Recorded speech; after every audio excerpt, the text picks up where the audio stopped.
एक बार की बात है, एक बेबी कैमल जो होती है वो अपनी मदर के साथ होती है। तो वो अपनी मम्मा से कहती है कि मुझे मन में कुछ क्वेश्चंस है mom, can I ask you? तो मदर कहती है हाँ, यू कैन आस्क। तो वो कहती है कि मुझे एक बात बताइए कि हम हमारे जो पीठ है उसके ऊपर एक बड़ा-सा गोला-सा क्या है? और ये इतना अजीब दिखता है, इसका क्या यूज़ है? तो मदर आंसर करती है बहुत कामली वे में कि बेटा जो ये हमारे ऊपर जो गोला-सा है, जो गुम्बद जैसा दिखता है, ये हमारी बॉडी का जो फैट होता है उसको एडवांस में स्टोर करता है। रीज़न ये कि व्हेनेवर वी स्टार्ट वर्क और कई बार हमें खाना नहीं मिलता है, जब भी अपना काम कर रहे होते हैं तो हमें खाना नहीं मिलता, कई दिन ऐसे होते हैं कि हमें भूखे रहना पड़ता है, तो हमारी बॉडी जो है वो यहाँ से एनर्जी लेती है। जो फैट होता है वो एनर्जी में कन्वर्ट होता है ताकि हमारी बॉडी डेली बेसिस पे उतना ही काम कर पाए जितना हम करते हैं। तो हम फैट को यहाँ पे हमारी बॉडी स्टोर करती है। तो बेबी जो कैमल होती है वो सुनने के बाद कहती है ओके, और वो थोड़ा पॉज़ देती है। फिर उसका सेकंड क्वेश्चन होता है कि मॉम एक बात बताइए, हमारे पैर इतने लंबे-लंबे क्यों होते हैं? प्लस हमारे जो फीट होते हैं वो इतने स्पॉन्जी से क्यों होते हैं? तो मदर अगेन बहुत पेशेंसली, कामली आंसर करती है कि बेबी जब भी हम डेज़र्ट में चलते हैं, तो डेज़र्ट में हमें लंबे-लंबे डिस्टेंस को कवर करना होता है, जिसकी वजह से हमारे जो पैर होते हैं, वो ज़मीन में धँसते हैं, जिसकी वजह से हमारे बड़े लंबे पैर होने की वजह से हम ज़मीन में धँसते नहीं हैं। और रही बात पैरों के स्पॉन्जी होने का, जो फीट होता है, वो स्पॉन्जी इसलिए होता है ताकि हम डेज़र्ट में जब भी चलें तो हम फिसलें नहीं। तो जो बेबी होती है, वो कहती है, "okay, now I got it." उसके बाद वो खुद को थोड़ा-सा पॉज़ देती है अगेन। वो कहती है एक क्वेश्चन और मेरे माइंड में है, तो मदर कहती है हाँ पूछ लो, वो भी पूछ लो। तो जो बेबी होती है वो क्वेश्चन करती है कि मम्मा एक बात बताइए, हमारी आई लैशेज़ इतनी बड़ी क्यों होती हैं?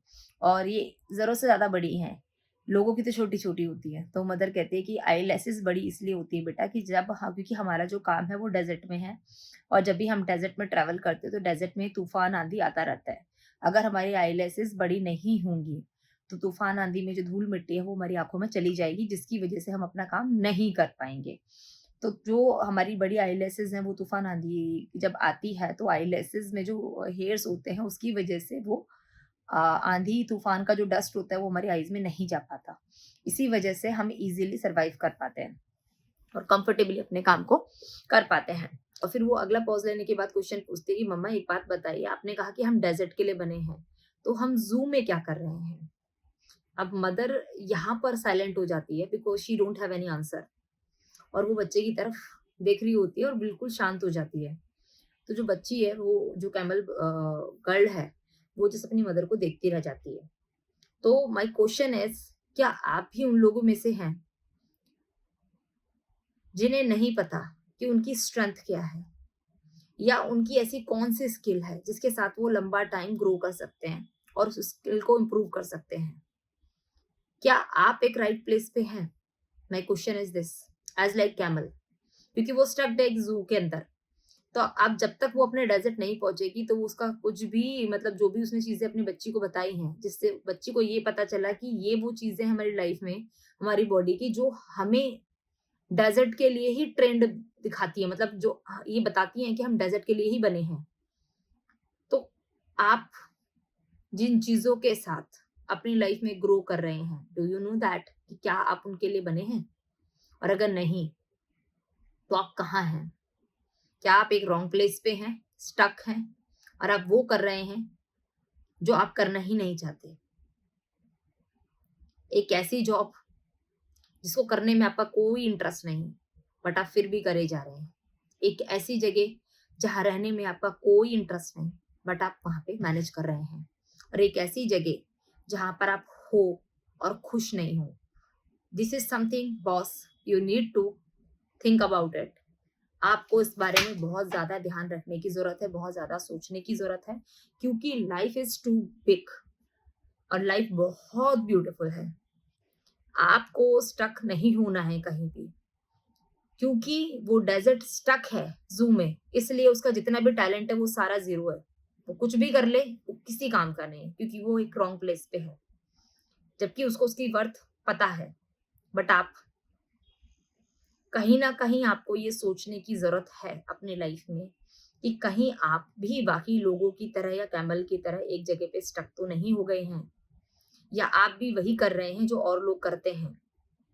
आप थोड़ा पॉज़ लीजिए, थोड़ा सा सोचिए और किसी एकांत जगह पे ले जाके खुद को फ्री छोड़ दीजिए। नेचर में जाइए, खुद को रिलैक्स करिए और खुद से क्वेश्चन करिए कि क्या आप अपनी लाइफ में जो कर रहे हैं, आप खुश हैं? आप हैप्पी हैं? आपकी जो स्किल है, जहाँ पर भी आप काम कर रहे हैं, वो डेवलप हो रही है कि नहीं हो रही है? और अगर नहीं, तो आपके पास जो पहले से ही टैलेंट है, उसका क्या? उस टैलेंट का क्या? अगर ग्रोथ नहीं हो रही है, आप उस टैलेंट को और बेहतरीन नहीं तरीके से और इम्प्रूव नहीं कर पा रहे हैं और बेहतरीन नहीं बन पा रहे हैं, खुश नहीं हैं, तो definitely dude, you are in wrong place. You need to think about it. क्योंकि बर्ड बना है खुले आसमान में सैर करने के लिए, मछली बनी है पानी में तैरने के लिए।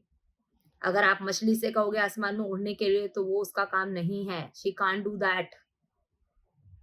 ऐसे ही आप बर्ड को पानी में तैरने के लिए नहीं बोल सकते हो, बिकॉज वो उसका काम है ही नहीं, वो बना ही नहीं है उसके लिए।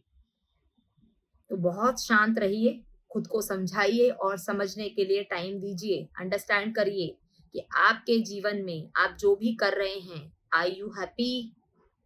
अगर नहीं तो सोचिए क्यों।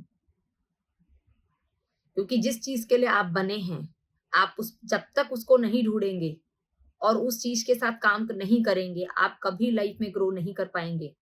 क्योंकि बैलेंस नहीं है। मछली पानी में तैर सकती है, आसमान में नहीं उड़ सकती। ऐसे ही आप जब तक जिस चीज के लिए बने हो, उस चीज को नहीं जानोगे, पहचानोगे नहीं, आप अपना बेहतरीन प्रदर्शन नहीं कर पाएंगे। नहीं कर पाएंगे। You need to think about it. जहां पर भी आप हैं, अगर आप रॉन्ग प्लेस पे हैं और हैप्पी नहीं हैं, तब भी आप कुछ नहीं कर पाएंगे। क्योंकि जो इंटरनल स्किल होती है, स्किल वो नेचुरली बॉर्न होती है, जिससे आप बेहतरीन बना सकते हैं, जिससे हम टैलेंट कहते हैं कि अरे ये तो बाय बर्थ टैलेंटेड है। एक सिंगर को ही देख लो आप, उसका काम है गाना गाना। अगर आप उसको बोलो कि आप डांस करो, तो थोड़ा सा डिफिकल्ट होगा उसके लिए। अगर इंटरेस्ट नहीं होगा तो वो नहीं जाएंगे उसके लिए। रीजन ये, बिकॉज ही नो इट और शी नो इट कि वो एक अच्छे सिंगर हैं और वो सिंगिंग में ही अपने आप को आगे लेके जाना चाहते हैं। तो यकीन मानिए, इस पृथ्वी लोक पे जिन जिन लोगों को अपने टैलेंट का पता है कि किस चीज में वो बेहतरीन है, वो उसमें सक्सेस कर रहे हैं, उसमें ग्रो कर रहे हैं। आप भी उन लोगों जैसे ही हैं। इतने बड़े बड़े लोग ऐसे ही नहीं बने हैं। उनका बनने का कारण है कि उन्होंने खुद को पहचाना कि वो किस चीज के लिए बने हैं, जिसको करने में वो बोर नहीं हो सकते। दैट्स वाई वो अपने काम में बेस्ट हैं। तो कहीं ना कहीं समय बर्बाद मत करिए। सोचिए, समझिए, तराशिए, खुद को इम्प्रूव करिए और जिस टैलेंट के साथ आप जन्मे हैं, उस टैलेंट को बेहतरीन से बेहतरीन करने के लिए खुद को लगाइए और खुश रहिए। क्योंकि रॉन्ग प्लेस पे होना